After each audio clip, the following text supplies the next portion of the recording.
Kaixo eta ongi etorriak gaurko saiora.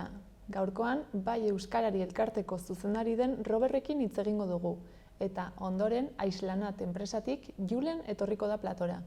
Dena den, lehenago, has gaitezen betiko edukiekin. Ikusitzagun gaurko efemerideak. 1909ko maiatzaren 13an Italiako Giroaren lehen edizioko etapa lehiatu zen, eta Luigi Ganak irabazi zuen. Bestalde, maiatzaren 13an ere, baina 1971 urtean, Dennis Rodman estatubatuar saskibaloi jokalaria jaio zen. Eta azkenik, gaurkoa bezalako egun batez, 1977an, amnistiaren aldeko astean istilu ugari izan ziren Euskal Herrian, eta Luis Santamaria, Gregorio Maritxalar eta Jose Luis Cano Errenteriarrak eta Juan Erbiti Iruindarra hil zituen Espainiako poliziak. Jarrai dezagun gaurko lerroburuekin.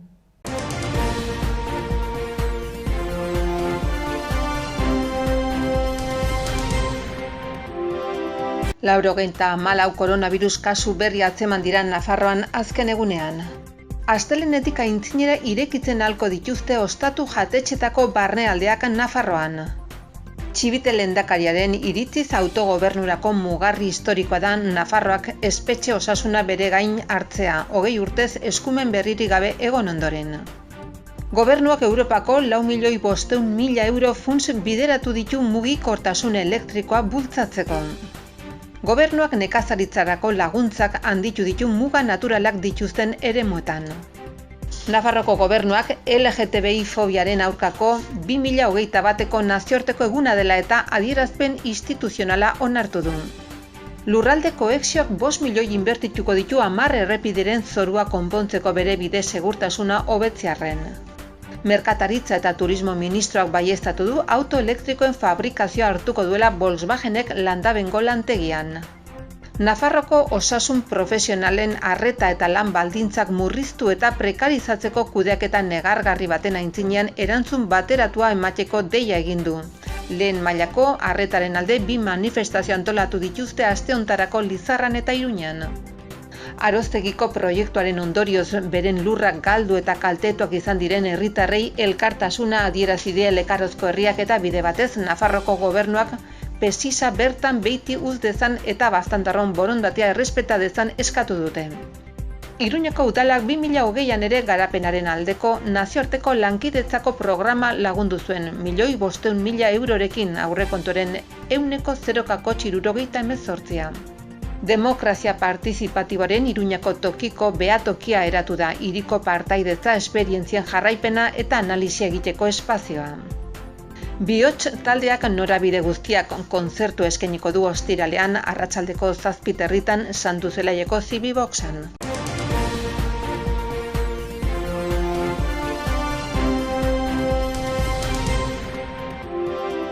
Aste hontako agenda errepasatzen jarraituko dugu. Bihar Dardara dokumentala ikusteko aukera izanen da Uharteko kulturetxean arratsaldeko 7:00. Gainera, egun eta ordu berean bihar 7:00 Joseba Asironek Nafar erreinuaren defentsako sistema solasaldia eskainiko du Aranguren Ibarreko kulturetxean. Bestalde, Bihots taldearen kontzertua egongo da Sanduzelaiko Zibiboxean arratsaldeko 7:30. Bihar ere gainera, baina 8:00 eta Totem Aretoan Bastardix taldearen kontzertua egongo da. Eta bai ostiral eta bai larunbatean arratsaldeko 7:00 hasita, Jaso ikastolako ikasleek Ximur musikal jaialdia eginen dute Barañaingo auditorioan. Horretaz gain, larunbatean Itzal magoaren eskutik magia ikuskizuna egonen da Iturramako Zibiboxean 4 urtetik gorako haurrentzat. 2 saio eskainiko ditu. Lehenengoa goizeko 12:00 eta arratsaldeko 6:00 bestea. Larunbatean ere, eta arratsaldeko 5:30 hasita, 6 eta 11 urte bitarteko haurrendako zianotipia eta marrazki zuriaren inguruko tailerra egongo da Kondestable Jauregian 2 euroko sarrerarekin. Larunbatarekin jarraituz, Sortzenek Euskara Antzokira jaia eginen du Antsoaingo antzokian. 2 saio eginen dira, bata goizeko 12:00 eta bestea arratsaldeko 5:00. Eta amaitzeko, larunbatean, 7:30 hasita, Unidad Alabesaren kontzertua egonen da Totem Aretoan. Gaurko komunikabideen azalak aztertzen jarraituko dugu. Diario de Notiziasekin hasiko gara. Titularra, Nafarroak koronavirusaren aurrean 1.000 pertsona immune baino gehiago dituela da. Argazkiaren bidez, Israelgo bonbardaketek Gazan 75 palestinari dituztela nabarmentzen du. Horretaz gain, geroabaik krisia gainditzeko giltzarritzat autogobernua aipatzen duela jasotzen du Notiziasek gaurko azalean. Baita Marotok Volkswagen Nafarroak elektriko bat egingo duela iragarri duela ere. Bestalde, gobernuak autonomoentzat 90 eta 1.220 euro arteko kuotak finkatuko dituela jakinarazten du. Eta kirolarloan, alde batetik, sadarren liga jenderik gabe amaituko dela aipatzen du. Bestetik, buruz burukoa bihar abiatuko dela gogorarazten du. Eta amaitzeko, landaren erorketak giro agustera behartu duela jakinarazten du. Diario de Navarrarekin jarraituko dugu. Astelehenetik aurrera, Nafarroako ostalaritzak CO2aren neurgailuarekin barrualdea afororik gabe ireki ahal izango duela azpimarratzen du gaurko titularrak. Argazkiaren bidez, bilabesen barruan isiltasuna eskatzen dutela jakinarazten du. Horretaz gain, Maroto ministroak Nafarroak auto elektrikoa izango duela esan duela jasotzen du azal honek. Bestalde, Auzitegi Gorenak eskolae alboratu eta hezkuntzak beste bide legal bat bilatuko dioela jakinarazten du. Baita, Nafarroa dela rankingeko unibertsitate sistemarik onena. Gai aldatuz, telesail eta film berriak herriberan aurkeztuko direla nabarmentzen du. Eta bukatzeko, emakumeen tropelik onena Nafarroan izanen dela gogorarazten du. Gararen azala aztertzera pasako gara. Titularrak dioenez, Euskal Herriko Auzitegi Nagusiak ez du euskara beharrezkoa ikusten Irungo udaltzain izateko. Argazkiaren bidez aldiz, Osakidetzako ospitaleratu gehienek 60 urte baino gutxiago dituztela jakinarazten du. Bestalde, bideoak bideo, Erkorekak desokuparekin bat egin izan aukatu duela aipatzen du Garak azalean. Gainera, ministroa landabenen auto elektrikoarekin aurreratu egin dela jasotzen du.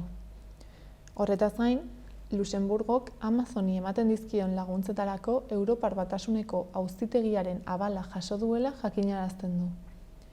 Eta amaitzeko, kiroletan buruz burukoa txapeldunik eta publikorik gabe bihar hasiko dela azpimarratzen du. Berria ikustera pasako gara orain. Titularra, Zaldibarko zabortegia zigilatze sistemaren akatsengatik amildu zela da. Bestalde, bi irudi ikus ditzakegu gaurko azalean. Batean, Gamarteko agur jendetsua ageri da, eta bestean emakume migrantea bere testigantzak eskaintzen. Horretaz gain, behatokiak eta kontseiluak Irunen udaltzainen euskara eskakizunak kendu duen epaia salatu dutela jakinarazten du Berriak azalean. Bestalde, hegoaldean SARS-CoV-aren 553 kasu atzeman dituztela aipatzen du, eta olatua beranzko joeran dela. Gai aldatuz, Israelek 3. egunez Gaza bombardatu duela azpimarratzen du, eta gutxienez 75 lagun hil dituztela guztira. Amaitzeko, kiroletan Mikel Landak Italiako Giroa utzi duela jasotzen du, 5. etapan erori eta sorbalda utzita. Euskal Herria irratiarekin bukatuko dugu. Albiste nagusia, Espainiako Auzitegi Gorenak Nafarroako gobernuak eskolae auzian aurkeztutako helegitea atzera bota duela da. Horretaz gain, Nafarroan 100 kasu baino gutxiagorekin 4. eguna jarraian dela nabarmentzen du. Eta azkenik, Nafarroako administrazio auzitegiak Atarrabian euskara meritu gisa hartzea atzera bota duela jakinarazten du.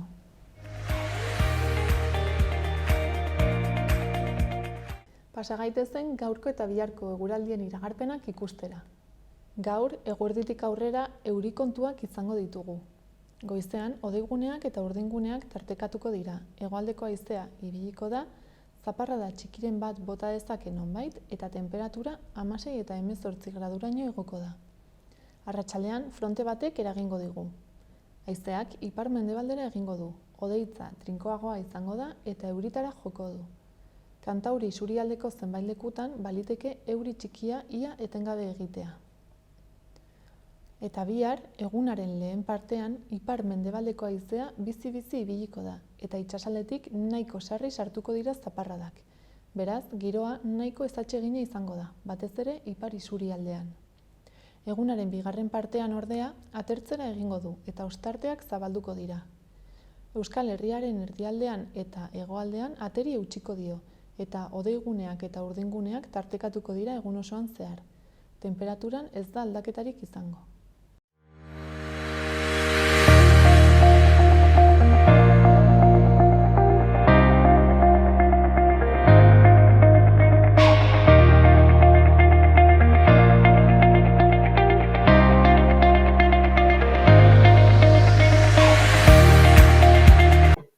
Kaixo, Robert, zer moduz? Kaixo, egun, ze moduz. Ongi, hemen ongi. Eta zu handik? Hemendik ere bai, oso ondo. Bai. Lan askorekin, ondo, izango dugu, ondo gaudela, zegoera honetan, gainera, eta lan askorekin ibiltzea, nik uste dut seinale ona dela. Bai, gainera aurten ez, iaz ezin izan zenuten bai Euskarari sariketaren ekitaldia edo egin, eta aurten aukera izango duzu, beraz, imaginatzen dut ongi ez?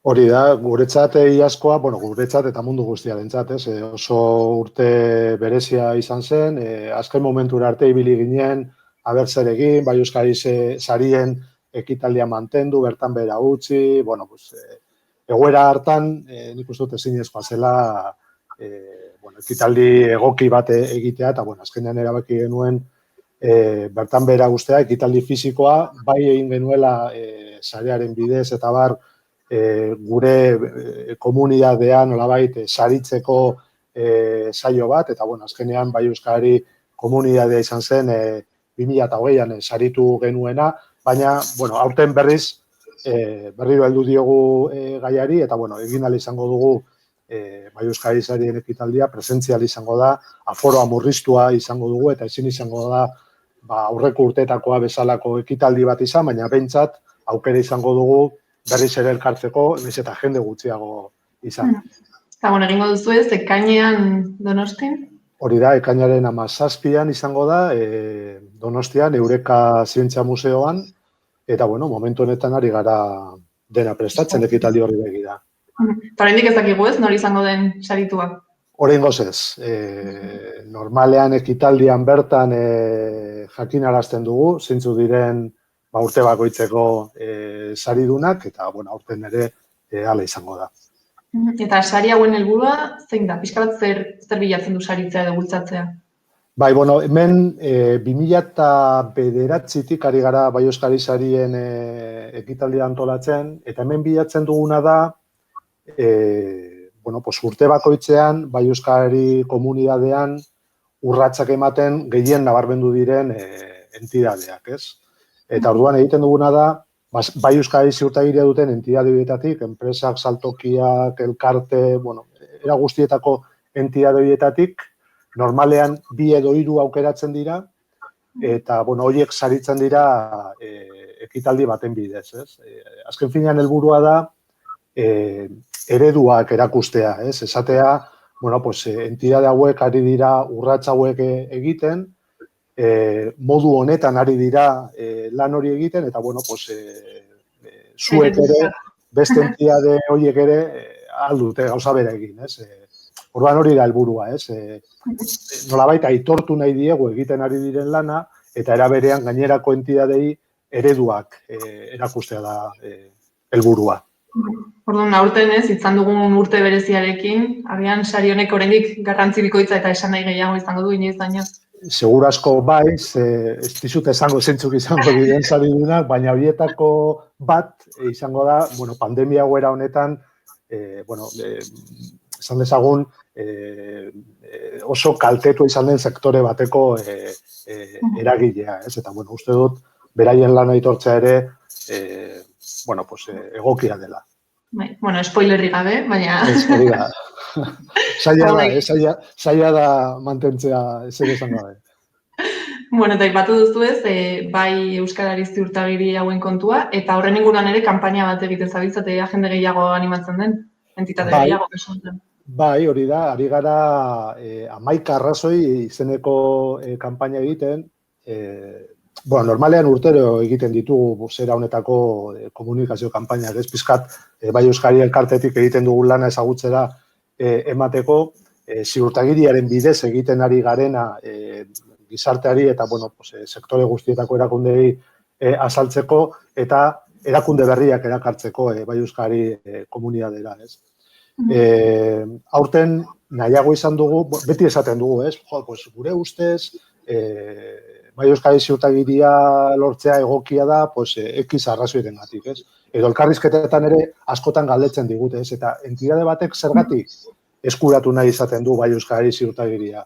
Bueno, guk saiatu izan gara horren arte arrazoi batzuk ematen, ez? Eta aurtengoan esan dugu, bueno, pues, guk eman beharrean arrazoi horiek galdetuko diegu bai Euskadi komunitateko entitate horiei, bai Euskadi ziurtagiria duten entitate horiei, eta haiek azaldu dezaten, zergatik erabaki zuten bere garaian bai Euskadi ziurtagiria lortzea, ez?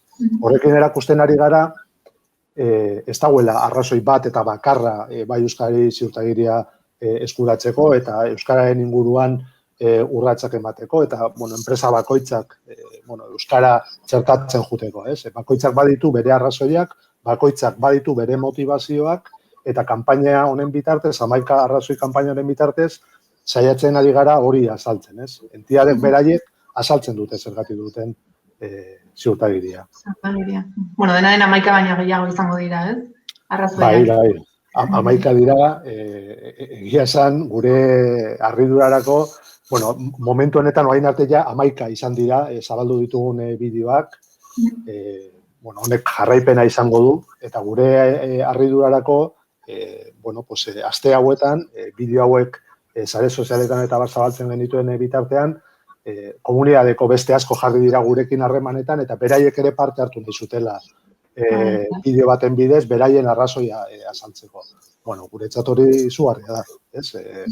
Bueno, azkenean, jarrera hori izatea eta beraiek ere azaldu nahi izatea, bueno, zer ekarpen egin dien bai Euskadi ziurtagiriak euren eguneroko kudeaketan, eta hori gizartearen aurrean azaldu nahi izatea. Eta orain entitateren batek nahiko balu edo interesa izango balu, ez, jakitean pixkat zertan datzan honek edo zer egin behar den, nola egin daiteke? Bai, bueno, bai euskadi.eus webgunean badago horretarako aukera, ez? Bueno, hor badago, bueno, gurekin harremanetan jartzeko modu ugari daude, postalbideak, txata, telefonak agertzen dira, bertan ere badugu autodiagnostikoa egiteko atal berezi bat, eta bueno, hor ere aukera dute bueno, pues, diagnostiko labur bat egiteko, azkar bat egiteko, eta bueno, hor datuak sartzen baldin badituzte gero gure lantaldea beraiekin harremanetan jartzen dira, ez? Orduan, bueno, izan dakoa, gure webgunearen bitartez, bai euskadi.eusen informazio hori guztia dago eskura. Bueno, eta bai Euskarari ziurtagirien kontua agian da, ez, jendeak gehien ezagutzen duena, zuen elkarteko, bueno, elkartean egiten duzuen lan guztiaren artean, ez? Baina badituzu beste proiektu batzuk ere. Bai, bai, hori da, baditugu beste proiektu batzuk eta, bueno, momentu honetan gainera ari gara leiho berriak zabaltzen, ez? Momentu honetan beste proiektu batzuk abiatzeko aukerak aztertzen ari gara eta hori guretzat oso berri pozgarria da, ez? Zuk esan duzu bezala, bai Euskari buruz hitz egiten dugunean ezagunena ziurtagiria da, hori da bai Euskari elkartearen markarekin lotzen dena. Horrekin badugu kezka bat eta aipatuko dizut, bueno, momentu honetan egiten ari garen lanen artean ere, bueno, lan horietako bat da bai Euskari elkartearen marka aztertzea, ez? Baditugu beste proiektu batzuk, esate baterako enpresarean, lanzarean lanataria, bueno, nahiko arrakastatsuak izaten ari direnak, baina oso gutxik, jende gutxik lotzen ditu proiektu horiek bai Euskarari elkartearekin. Osea, adibidez, lanzarean lanatariarena da adibide garbi bat, ez? Izugarrizko erabilera dauka lanataria, baina jendeari galdetuko, erabiltzaileei galdetuko bagenie, aber zein dagoen atari horren atzean, oso gutxik jakingo luke erantzuten. Horregatik ari gara, momentu honetan, markaren arkitektura hori behar bezala josten, ez? Eta, bueno, helburua da, hori bai Euskari sarien ekitaldia ekainaren 17an izango da, eta ekainaren 17tik aurrera ere, bai Euskari elkarteak ere izango du bere marka berritua, ez? Hori esan da, eta proiektuen inguruan galdetu didazunez, bueno, izan behar da, Bai Euskadi elkartea zira batean sortu zela, Bai Euskadi ziurtagiriaren proiektua kudeatzeko, ez? Hori izan zen, guri eman ziguten enkargua, ez? Eta, bueno, urteekin jun izan gara, alo sozioekonomikoari begirako beste proiektu batzuk sortzen eta, bueno, kudeatzen, ez? Gaitasun hori eduki dugu, ez? Eta, bueno, guretzat hori izan da erronka handi bat, eta, bueno, erakutsi dugu, bueno, Bai Euskadi elkartea momentu honetan gai dela alo sozioekonomikoan beste eskaintza bat zabaltzeko. Orduan, bueno, abiatu genuen, Bai Euskadi ziurtagiraz aparte abiatu genuen lehendabiziko proiektua izan zen enpresarean proiektua. Enpresarean da, enpresen eta profesionalen sare bat, euskaraz lan egiten duten enpresen eta profesionalen sare bat, ez?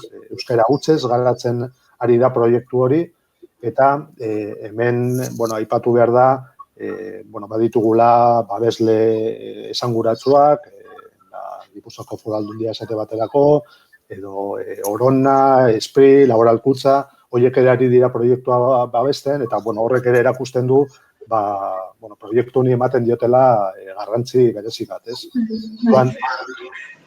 Proiektu honen bitartez, ari gara hori, enpresa munduan, bueno, enpresen eta profesionalen interesekoak diren gaiak lantzen, ez? Azokak antolatzen ditugu, enpresarean telebistaren bidez zuzeneko saioak egiten ditugu, foro presentzialak egiten ditugu, eta beti ere lantzen ditugun gaiak dira enpresen eta profesionalen interesekoak. Eta esan bezala, euskeraz garatzen da proiektu hau. Hori da gure proiektuetako bat. Lansarean da beste proiektu bat, lansarean da lanatari bat. Bueno, jabetu ginen, hori da, jabetu ginen etxeguela, baseu dela beste lanatari batzuk, Infojobs, Infoempleo, bueno, mila daude. Lanatari ugari daude, baina euskeraz etxegoen, ezer. Edo administrazio publikoek ere, bueno, pues igual badute beraien, pues hori, Nafarroan Lansarea, edo EAEn Lanbide, bueno, hor badaude enplegu zerbitzu publikoak,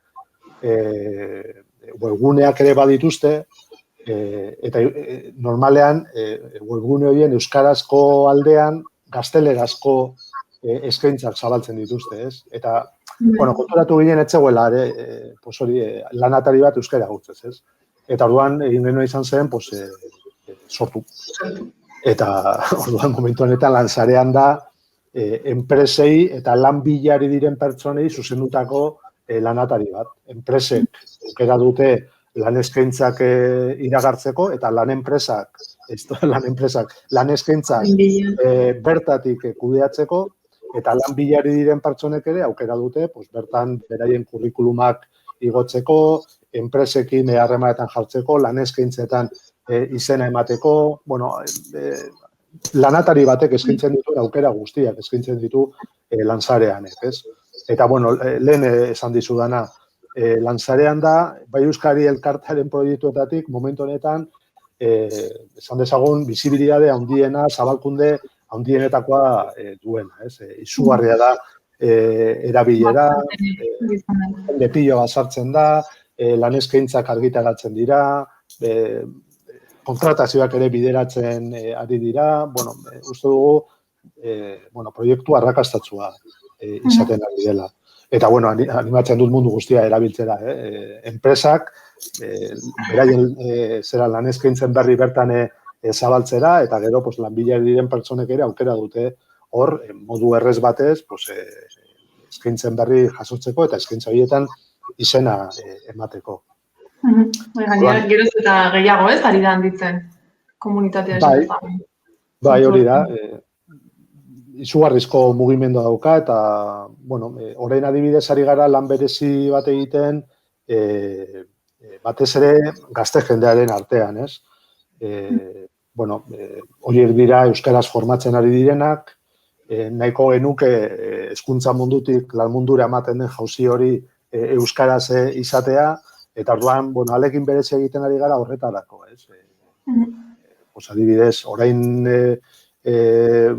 badugu, hemendik gutxira, saio bat, Gasteizko zenbait lanbide heziketako institutotan, eta, bueno, pues, hor adibidez, ari gara lansareanen berri ematen, bueno, pues, batez ere hori gazteek erabiltzeko. Primeran, orduan gauza askotan zabiltzate momentu honetan. Bai, bueno, horiek dira bi proiektu, baina gero ere baditu Euskaragileen enpresa batzordea ere hor dugu, edo Araba mailan adibidez momentu honetan bi proiektutan sartuta gaude, Lanabes proiektuaren barruan, Arabako enpresen foro bat ere kudeatzen ari gara, momentu honetan adibidez ari gara Nafarroako gobernuarekin ere aukera batzuk aztertzen, eta bueno, nik momentuz ez dago ezer zehatzik lotuta, baina esan dezaket, ez dakit, itxaropen handia daukadala, bueno, pues, hor elkarlan bate bideratzeko aukerak zabalduko direla, Euskara bidearekin, hori guretzat ere oso albiste ona da, Ipar Euskal Herrian ere berdin, hor zabaltzen ari gara aukerak, bertako zer Euskararen erakunde publikoarekin ere elkarlanak bideratzeko, beraz, guretzat hori oso importantea da. Azken finean, bai Euskal Elkartea da, Euskal Herri osoan lanean ari den erakunde bat, Euskal Herri osoan bilatu behar ditugu aliatuak, eta, bueno, langintza horretan ari gara. Eta, somatzen duzu geroz eta interes gehiago dagoela, entitateetan Euskara zabaltzearekin eta lan munduan, enpresen munduan. Somatzen dituzu nolabait ere urte hauetan egindako lanaren emaitzak?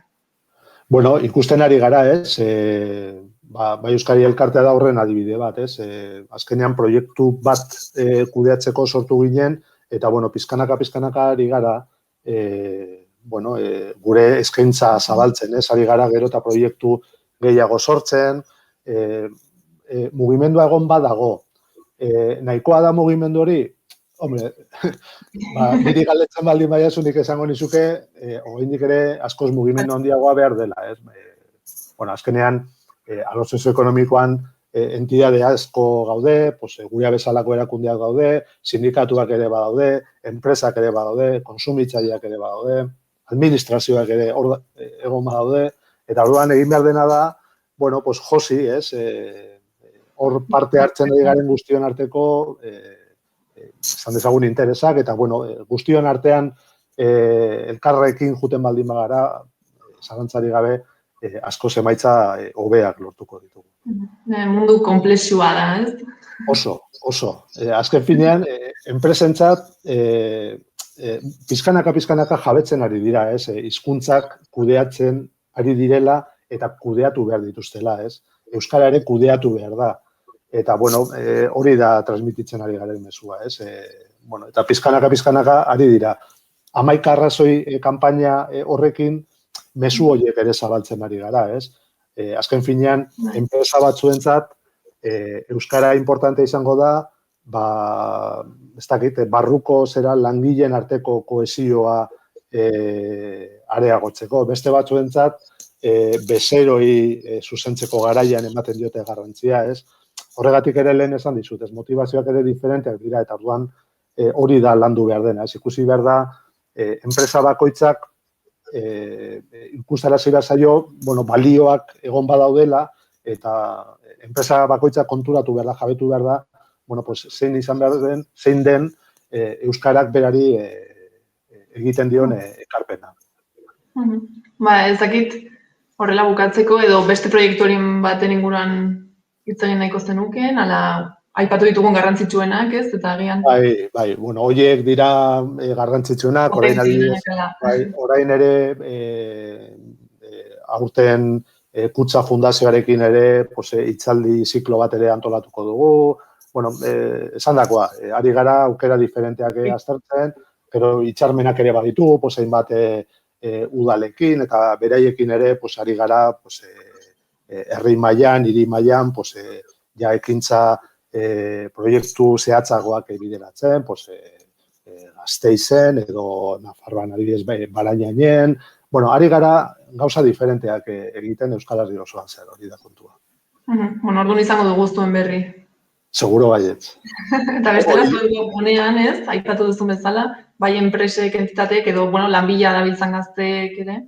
Hori da, gure webgunean baieuskari.eu zen, hor agertzen da, bai Euskari Elkarteak egiten duen guztiaren berri, Hor ere agertzen dira gure proiektuak, gure proiektu horiekiko loturak ere agertzen dira, ze Lansareanek badauka bere webgune propioa, enpresareanek ere badauka bere webgune propioa, baina esandakoa, baieuskadi.eus web horretan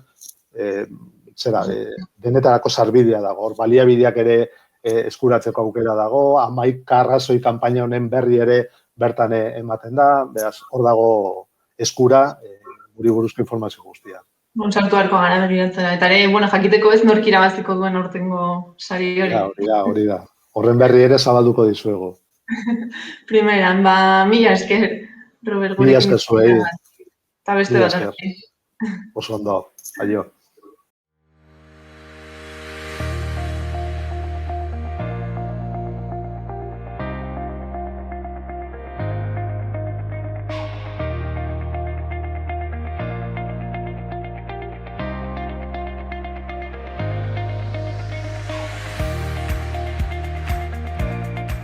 Udalerrietako albistetara pasako gara.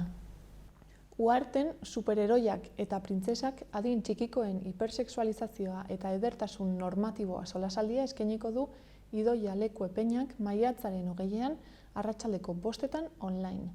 Nesken gorputzen kosifikazioa, sare sozialak, erreferenteak, estereotipoak, lodifobia, indarkeria simbolikoa eta bestelako gaiak landuko dira. Eta izen emateak berdintasun zerbitzuaren bitartez egin beharko dira. Bestalde, lehenengo hilekoetarako kit praktikoa tailerra ere eginen dute ekainaren 4 eta 11an ostiralak, arratsaldeko 5:30 hasita Ugazten. Nerabeentzako tailer hau Eba Rosinok emanen du, doakoa da eta interesa duen orori dago zuzendua. Hilerokoaren faseak eta norbere gorputzari buruz jakin nahi den guztia modu dinamiko eta dibertigarrian ikasiko da. Hilerokoaren zikloan zaintzeko aukera ezberdinez hitz egingo dute. Konpresa, tanpoi eta pilulaz gain beste aukerak ere daudela ezagutuko da. Eta norbere buruarekin konektatzeko eta emakumeen artean egoteko espazio erosoa izango da. Esan bezala, tailerra doakoa den arren maiatzaren 26 baino lehen izena eman beharko da Ugazten bertan. Uharterekin jarraituz, maiatzaren 30ean igandea kaiaka egingo da taldean Arga ibaian. Parte hartu nahi dutenek bihar izango dute azken eguna izena emateko eta 6 euroko ordainketa egiteko. Eta amaitzeko, bihar arratsaldeko 7etan berri txarraken dardara dokumentala ikusteko aukera izanen da kulturetxean eta 3 euroko sarreraren truk. Holtzako zendean, emakumeentzat oinarrizko mekanika tailerra antolatu dute, norbere kotxearen mantenu eta oinarrizko mekanika ezagutzeko. Izen emateak telefonoz egin beharko dira udaletxera deituz maiatzaren 19 baino lehenago, eta leku mugatuak izanen dira. Erroldatuek lehentasuna izanen dute eta bakoitzak bere kotxea eramateko aukera eskainiko da. Tailerra maiatzaren 22an burutuko da goizeko 11etatik ordubitara Ororbiako kulturguneko parkinean.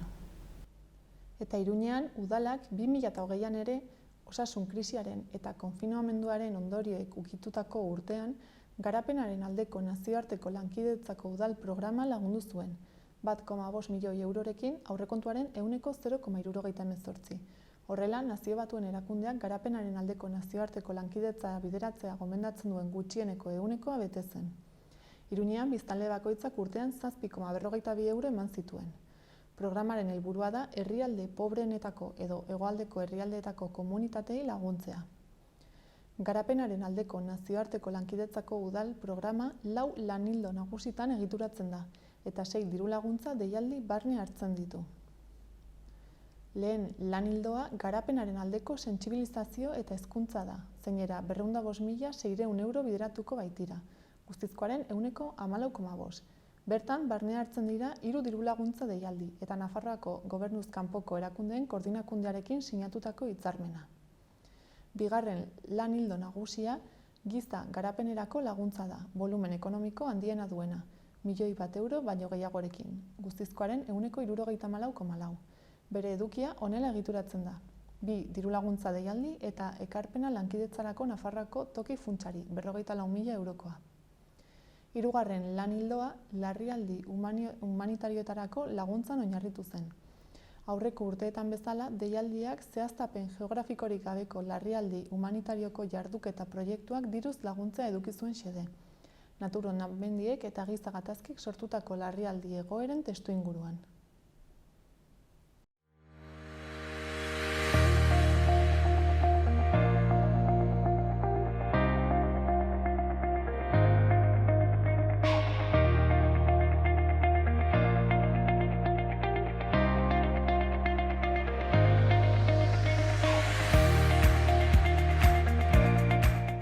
Orain, Aislanat enpresatik Julen etorri zaigu platora. Kaixo, Julen? Kaixo, zer moduz? Ongi eta zu? Ba, ondo. Konta iguzu pixkat zer den Aislanaten egiten duzuena, ze jende asko kagian ez du enpresa ezagutuko, ez? Bai, enpresa nahiko urte daramagu ja, merkatuan, 2012an hasi ginen zelulosa ekoizten, eta gero eta handiagoak bilakatzen ari gara. Asik, espero du, gero eta jende gehiago ezagutzea. Eta zer da egiten duzuena? Zelulosa esan duzu, baina hori pixkat... Bai. Gu isolamendua ekoizten dugu. Orduan egiten duguna da, egunkari, nafartar egunkariak erosten ditugu, saltzen ez diren egunkariak eta rotatibetatik erosten ditugu egunkariak, eta egunkari horiekin bilakatzen ditugu isolamendu batean, gero etxeetan eta jartzeko. Eta aipatu duzu sortu zinetela ze urtean, 2000 eta... Eta Amabian. Amabian. Eta nola sortu zineten ideia horrekin? Bai, gu aurrez aurretik 2008an hasi ginen eraikuntzarako material naturalak eta saltzen. Eta zelulosa ezagutu genuen, ikusi genuen oso materiala ona zela, munduan urte pilo zeramala ja merkatuan, orduan ez dagoen ezera rarorik eta animatu ginen, Finlandiara joan ginen, erosi genuen, genituen ja ikusitak, teknologia makinak eta zelulosa fabrikatzeko, eta hemen ezarri ginen. Eta nola ezagutu zenuten? Beste herrialde, beti egon izan zarete beste herrialdetan zer gertatzen zen pendiente? Bai, Piskat horrela? Bai, beti gustatu zaigu, non dagoen hau egiten duen, hoberena, ez, arraioan eta ikasi, ez. Eta hemen beti ekologiaren alde, zerbait naturala, gure partez jarri izan nahi dugu, ez? Eta isolamenduak oso importanteak dira, alde batetik, energia aurrezteko, ondo bizitzeko etxeetan, eta oso importantea, ze azkenean, gure gorputzaren azal bat da, etxea. Eta gero ahalik eta naturalena izaten oso importantea da guretzat. Eta zelulosa betetzen ditu gauza guzti horiek. Eta orduan hasierako apostu hori nolabait pixkat arriesgatua izango zen, ez? Erosi zen dituztenean Finlandiatik makinak horrela. Bai, oso arriesgatua, bai. Eta ongi atera zaizu, orduan? Bueno, salto egin genuen, oinez zutik erori ginen, ez? Eta hor gabiltza, egunero lan eta lan, asko gustatzen zaigu egiten duguna, zeren oso importantea da guretzat, botatzen den zerbait gu berreskuratzea eta ematea horren balioa, ez, etxeak energia horren beste ez gastatzeko, oso guretzat. Gezurra dirudi, ez? Egunkari batzuetatik aislante hori egin daitekenik. Bai. Egiten duguna da hori, makina berezi bat da, molino berezi, errota berezi bat, egiten duena da paperaren, egunkariaren fibrak ateratzen ditu. Orduan, gatza batzuk botatzen diogu gero sua ez hartzeko, zere oso ondo funtzionatzen du gero zute bat egotekotan, espero dugu ez egotea, baina egotekotan, zelulosa da mundiala, zeren ez da erretzen, mantentzen du, ez du usten beroa pasatzen beste aldera, ez du oso ondo, konportatzen da. Orduan hori, desfibratu, gatzak bota, eta gero paketeetan jartzen dugu. Orduan, beti zerbait hobetu aldezakegu, beti ikertzen, ensaioak egite... Nola hobetu, ez? Bai. Eta egunkariekin, momenturen batean ez dakit orain geroz eta gehiago ez, erabiltzen dugu online guztia, desagertzen joten badira edo murrizten joten badira, zer gertatuko litzateke? Murrizten ari dira, baina, nahiko dugu. Eskala txikia. Bai, esan nahi dut, guretzako nahiko dugu. Hombre, gastatzen ditugu, urtero, 2000 tona, egunkari pilo. Egunkari bat, adibidez, jo que se, 180 gramo bizatzen ditu, behintzase bat egunkari, ekoizten ditugun, isolamendua prestatzeko. Karo, gainera baita bagara, estatu osoan mailan ekoizle bakarra, zelulosa ekoizle bakarra. Orduan beti ekonomia zirkularra beti horren alde apostu egin dugu, bertako produktua kilometro zero ez, baina asko ekoizten dugu eta baita Frantziara saltzen dugu eta estatu osora saltzen dugu. Kadizera, Madrid, Barcelona, baitu bezeroak estatu osotik. Toki guztietan. Eta nolatan ez da beste enpresaren bat animatu gauza bere egitera? Ez dakit, igual pizka txoratuta. Baina komplikatua da? Ez, baina, merkatua dagoena da, ez, eta gu gero eta haunditzen ari gera, eta zeu pasatzen dugu egunen batean baterako dute beste baten bat. Ondo, gero eta gehiago hitz egin isolamendu natural zelulosari buruz, hobeto ez, gero eta... Jasangarriagoa. Hombre, ezin da konparatu, Osea, gu ekoizten dugun isolamendua da merkatuan dagoen jasangarriena. Osea, zeren, zeren alde batetik, gu isolamendua bilakatzeko edo bihurtzeko prozesuan oso energia gutxi erabiltzen dugu. Hori oso importantea da. Ez da gauza bera, harri bat hartu eta bilakatu labe batzuetan, ez dakizen 1000 eta piko gradotara isolamendu batean, edo hartu egunkaria, desfibratu ez, eta zuntzatera, eta jazta ez. Hori alde batetik. Gero beste aldetik, zelulosaren joera oso ona da, zeren oso ondo isolatzen du, bai hotza egiten duenean, bai beroa egiten duenean, soinuarako oso ondo joaten da baita, etxeko ezetasuna erregulatu egiten du, ez du usten kamara, zen hau egiten duguna da, etxeko hormen kamaretan sartzen dugu, eta teilatuetan azpian botatzen ditugu hor, 30 zentimetro, orduan ez du usten airea pasatzen, oso ondo funtzionatzen du. Orduan oso jasangarria da eta gainera hori naturala, hartu ezagezu materiala eta janez ez, baina esan nahi dut ez dagoela inolako... Eta zuen bezerok zer dira, enpresak ala baita pertsona partikularrak, pixka denetariko? Denetarik, bai. Gu Euskal Herrian, Nafarroan, gu isolamendua aplikatzen dugu baita. Bai. Zeren, material hau, zelulosa gehien erabiltzen zen, edo ziren tokietan, ziren Kanada, Estatu Batuak, eta Ipar Europa eta Erdi Europa. Orduan, gure klima oso antzekoa da, ez? Gu Espainia estatuan bizi gara, baina azkenean Pirinio ondotan eta hori hotza egiten du neguan. Orduan, oso leku ona materiala erabiltzeko, baina bestaldetik eraikuntzak ez dute zerikusirik beste lekuetan aipatu ditudan herrialdeetan erabiltzen diren. Orduan, nola aplikatu isolamendua, zelulosako isolamendua, gu ditugun eraikuntzetara, hori gu baita hor asko ikertu dugu eta adaptatu egin dugu teknikak. Eta hori nola egiten da, gu aplikatzen. Eta Nafarroan milaka etxe isolatu ditugu eta jendea oso pozik dago. Gero nabaritzen dute, ez? Pilo bat.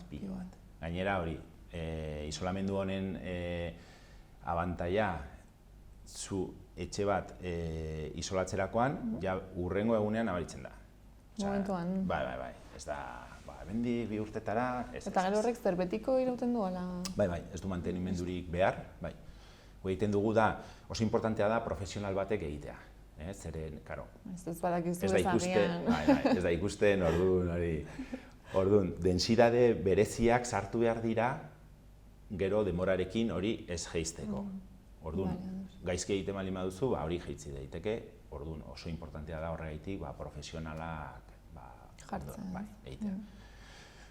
Gu ekoiz fabrikantea gara eta beti oso garrantzia handia eman diogu formakuntzari, orduan gure bezeroei beti kursoak eta bai. Nola egin. Eta berezik ez jartzen dute hotz asko egiten dut tokitan, ala beste tokietan ere egokia da? Bai, hotza eta berorako, adibidez, beroa egiten duen tokietan isolamendu hoberena da, zeren ez du usten beroa sartzen egiten duena da zelulosa, sartzen den beroa akumulatu egiten du isolamenduan, zelulosan, eta ez du uzten pasatzen beste aldera. Badira beste isolamendu batzuk, zeinek oso erraz saturatu egiten dira energiaz, eta berehala hasten dute ja pasatzen beroa. Eta, karo, adibidez, ni herri batean bizi naiz, nire etxea zelulosarekin isolatuta dago. Bai. Orduan, ni Zabaian bizi naiz, lehen ez egoen ohitura, Zabaietan eta bizitzeko, teilatu azpian, urade azpikoa, patatak eta lehortzeko, eta jazta, baina orain gaur egun, Zapaian bizi baldin bazera, udetan ondo isolatuta ez baduzu, eske ezin da bizi. Orduan, eske... Beharrezkoa da, orduan. Bai. Eta gero oso erreza da, jendeak oso erraz ulertzen du. Zu etxe bat ondo mantentzeko, temperatura ona mantentzeko, 20-21 gradu mantentzeko, ez da beharrezkoa, ez da horren importantea zerekin berotzen duzu, baizik eta zenbat energia galtzen ari zaren. Zenbat eskapatzen den, ez? Orduan, kontua oso erreza da. Zu 5 galtzen baldin badituzu, 5 jarri behar dituzu. Orduan, isolatzen baldin baduzu ondo, oso gutxi galduko duzu, energia gutxi galduko duzu, orduan berotzea oso erreza da. Orduan, aislanateko zelulosarekin lortzen duguna da geruza bat, jertxei bat bezala etxeari jartzen dioguna, orduan gu berogailua pizterakoan sortzen dugun bero temperatura hori ez da joaten. Orduan, azken finean da momentuko inbertsio bat, baina gero denboran agian ez nolabait itzultzen dena, ze energian aurrezten duzu. Bai, amortizatzen duzu oso erraz, eta gainera inbertsioa, eske erraz amortizatzen da, zen inbertsioa ez da oso handia. Hor merezi dut, oraindik egin ez dutenek, bai. zeren esperoan daude. Bai, gainera hori, etxe bat, depende metroa, depende zenolako kamara duen, gu egiten duguna da, gure lankide bat joaten da, gure tekniko bat joaten da, deitzen gaituztenean, zulotxo bat egin horman, endoskopio baten bitartez medikuek erabiltzen dutena, ikusteko zer daukagun barruan, hori horrelako bat berezia. Hormetan ikusten dugu zenolako eraikuntza dagoen, isolamenduren bat dagoen. Eta baldin bat dagoa, adibidez? Zeren behar da duenak kendu? Zutzi dagoena, baina gehien bat ikusi behar dugu badagoela lekua gure isolamendua sartzeko. Orduan, etxe guztietan ez da posible. Ez da posible, ez. Orduan, konpromisuri gabe, juten geha, ikusten dugu, medikura bezala, zaten zea, eta gero posible da, operazio gaitea edo, Orduan, isolatzen dugunean, etxe bat, hori, depende zenolako etxea den metro karratuak eta, 900, 1.200 euro inguru, ez dela diru asko, eta hori 2-3 urtetan amortizatu egiten duzula. Amortizatu eta gainera hobeto bizitzea. Eske oso dena positiboa da. Eta, zuek pixkat ez, ideia hauek aipatu duzu iparraldeko herrialdetatik eta hartu dituzuela, eta hemen zergatik lehenago etzen sortu. Han, agian gehiago pentsatzen dute gauza hauetan, beste ohitura bat da, ala? Bai, ni askotan pentsatu dut hori, ez? Beti berotu herrietan, beti berotu izan dugu, utondoarekin eta benga egurra sartu, eta nik pentsatzen dut, igual, tradizioa izan dela, beti menditik egurra izan ditugu herri udaletxeetan, lotea, ez dakiz zer, orduan, doainik, ez da doainik, zen lana dago atzetik, baina ez zitzaigun inporta egurra gastatzea. Eta, ez dakit, ondo isolatu etxe bat, eta horren, ez dakit, erreza da, ez? Inork ez duen pentsatu, ez? Ez, beste garai bat zen, ez dakit, karo, ez dakit. Eta gu hori, badaramagu ja urte batzuk, eta, gero eta lan gehiago, eta jendea pozik hori guretzat importantea da. Orduan zuek, bereziki lehiatzen duzue, agian beste herrialdetako enpresekin? Bai. Eta lehia gogorra izango da orduan, ez? Bai, gure kalitatea, produkto kalitatea oso ona da, eta, batzutan bakarrik prezioa kontutan izaten da, eta, baina, gure produktua esan dudan bezala oso prezio aldetik oso ondo dago, kilometro zero hemen ekoizten da, nafartar produktua, ez? Eta kriston garantiarekin, ez? Gure produktua beti, hori, gu ematen dugun garantia dira 50 urte, etxe bizitza baten bizitza, ez? Orduan, osea, eta hori mantenimendurik gabe, jende asko esaten du, baina igual hori denborarekin, nik etxean liburuak ditut eta ez dira desegiten, ez dira desagertzen, ez dira bustitzen, ez dira, osea, eske papera gurekin 100 urte darama eta... Agian pentsatzen dugu ez zerbait ahula, euskorra bezala, baina noski gero ez da... Ez da euskorra, ez pasatzea gure fabrikatik ikustera delako aberiak izaten ditugu, oso potentea da. Eta, bueno, zuek jarraitzen duzu oraindik ere ikertzen eta aztertzen beti hobetzen. Hori beti jarraituko duzu horrela? Gainera hori ADN-ean daukagu, guri gustatzen zaigu ikertzea eta zer ikertu ez, zelulosa, badira mila alternatibak eta saiatzen gara gauzak ezberdinak egiten, Nafarroko Unibertsitatearekin egiten dugu lan, ikerketetan eta laborategi, badugu laborategi propioa, baina badira gauza asko beraiekin asko ere hobeto egiten ditugula. Eta beti ere zuen baloreak mantentzen ez, naturarekin, errespetu hori, gertutasuna. Beti, oso garrantzitsua. Sortu zinetenetik, argi.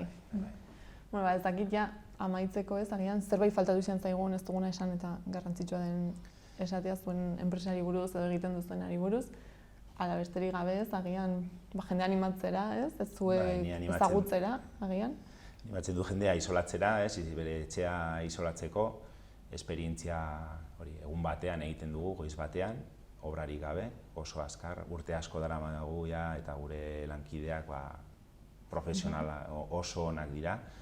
Eta animatzen diet, alde batetik dirua aurreztuko dute, hori importantea da, baina baita hobeto biziko dira eta ez dugu horren beste kutsatuko gure Nafarro maitea, ez? Eta planeta. Nik uste du gero eta beharrezkoa dela, ez? Jendea joango da konturatzen, ez? Eta ere agozagokoak asko egingo du. Nabaritu dugu, hasiera batean gehiago azaldu behar genituen gauza. Zerbait berria denean, badazpada probatu dezala beste batek.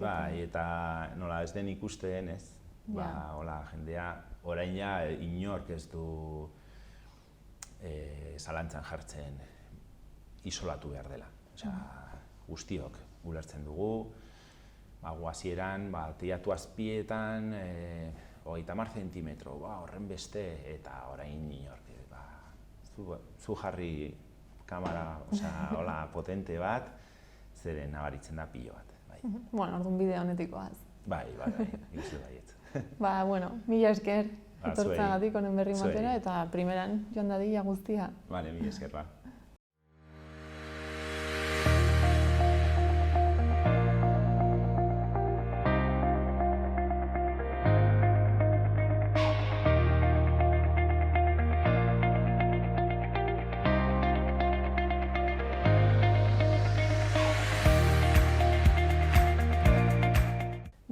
Gaurkoz hau izan da guztia. Mila esker hor egoteagatik eta bihar arte. Gobierno de Navarra. Nafarroako gobernua.